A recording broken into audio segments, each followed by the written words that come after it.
Welcome to another episode of God's Glory in History Shorts. This is episode 148. Did you know that Moses had a speech impediment?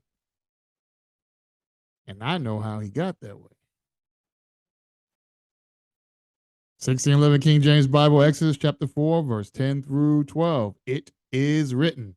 And Moses said unto the Lord, Oh, I use the word Yah. Oh, Yah, I am not eloquent, neither heretofore, nor since thou hast spoken unto thy servant, but I am slow of speech and of a slow tongue.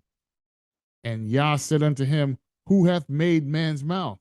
Or who maketh the dumb, or deaf, or the seeing, or the blind?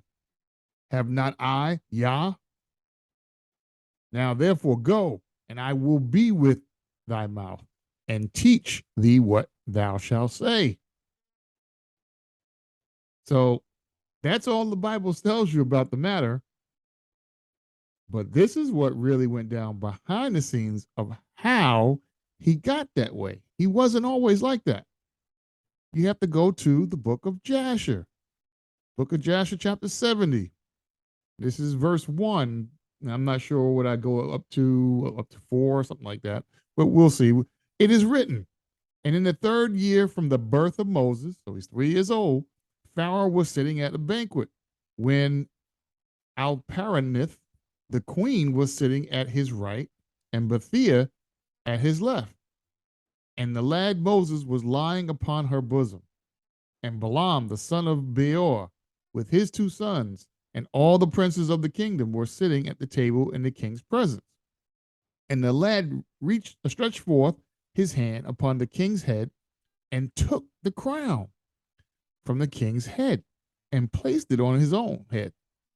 And when the king and his princes saw the work which the boy had done, the king and his princes were terrified. And one man said to his neighbor, expressed astonishment. And the king said unto the princes who were before him at the table, What speak you, and what say you, O ye princes, in this matter?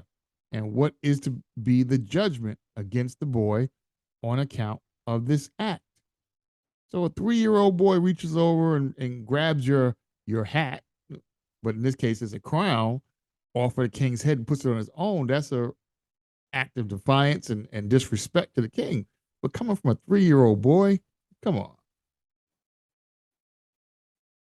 So here's how it ended. We go skip down to still Jasher chapter 70, skip down to verse 21. It is written, and Pharaoh sent and called for all the wise men of Egypt, and they came before the king. And an angel of the Lord came amongst them, and he was like one of the wise men of Egypt. And the king said to the wise men, Surely you have heard what this Hebrew boy who is in the house has done, and thus has Balaam judged in the matter. Now judge you also and see what is due to the boy for the act he has committed.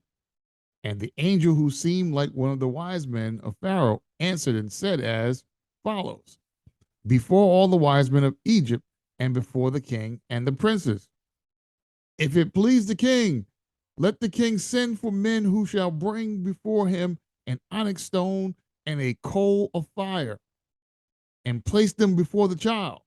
If the child shall stretch forth his hand and take the onyx stone, then shall we know that with wisdom has the youth done all that he has done, and we must slay him. But if he stretches forth his hand upon the coal, then shall we know that it was not with knowledge that he did this thing, and he shall live. And the thing seemed good in the eyes of the king and the princes. So the king did according to the word of the angel of the Lord. And the king ordered the onyx stone and the coal to be brought and placed before Moses. And they placed the boy before them. And the lad endeavored to stretch forth his hand to the onyx stone. But the angel of Yah took his hand and placed it upon the coal. And the coal became extinguished in his hand. And he lifted it up,